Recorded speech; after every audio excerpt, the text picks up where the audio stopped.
Macmillan Audio presents A View from the Stars, written by Cixin Liu, read by Brian Nishii.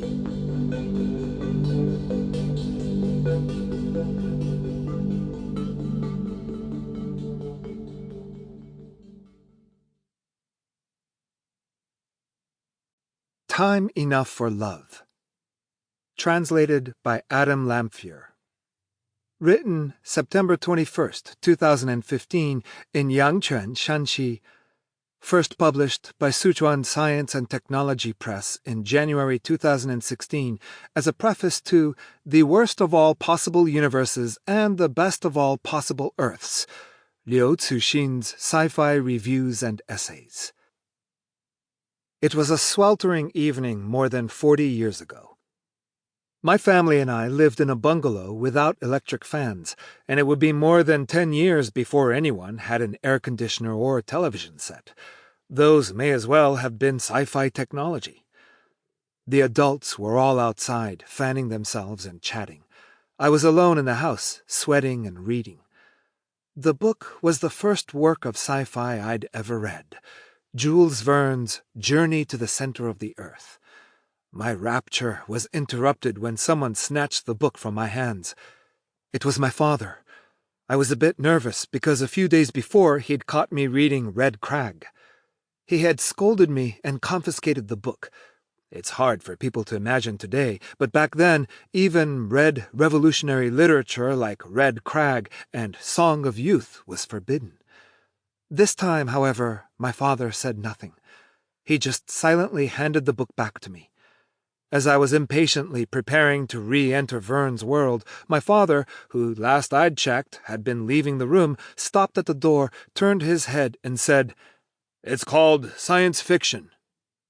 That was the first time I heard the term that would shape my life. It would be 10 years before the abbreviation sci-fi appeared. I can clearly recall my surprise. I thought it was a true story. Verne's writing was so realistic, and a significant portion of the many editions of Journey to the Center of the Earth that were published in China before the Cultural Revolution weren't labeled as science fiction on the cover, including the copy I was reading. "This is all fantasy?" I asked. "Yes, but it's based in science." That simple, 3-line exchange established the core concept that would later guide me as a writer of sci-fi.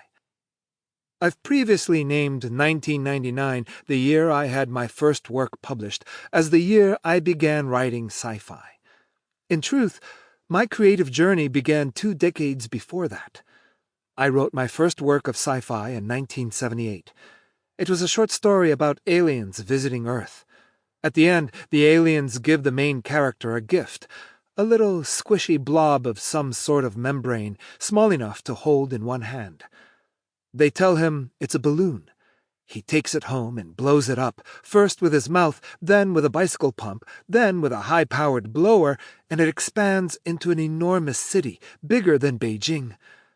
I sent the manuscript to Newport, a literary publication based in Tianjin, and I may as well have thrown it into the old port, as I never heard back. I wrote intermittently in the 20 years before Whale Song was published, with long breaks between my active periods. The traditional conception of sci-fi, as embodied in that 3-line conversation with my father, had come under scrutiny as early as the beginning of the 80s, and then was abandoned soon thereafter. The following decade, especially, saw a huge influx of new ideas, and Chinese sci-fi soaked them up like a sponge. And yet I felt as if I were standing solitary guard over a forlorn frontier, wandering in an empty wilderness, happening occasionally upon an overgrown ruin. To this day, that feeling of isolation is fresh in my mind. When things got hardest, I started to think strategically about my work. I wrote China 2185 and Supernova Era, hoping I could win publication with these, but deep down I was still standing guard over that frontier. I subsequently gave up on long-form novels, returning instead to short stories and my own notion of what science fiction should be. After I began... Sample complete. Ready to continue?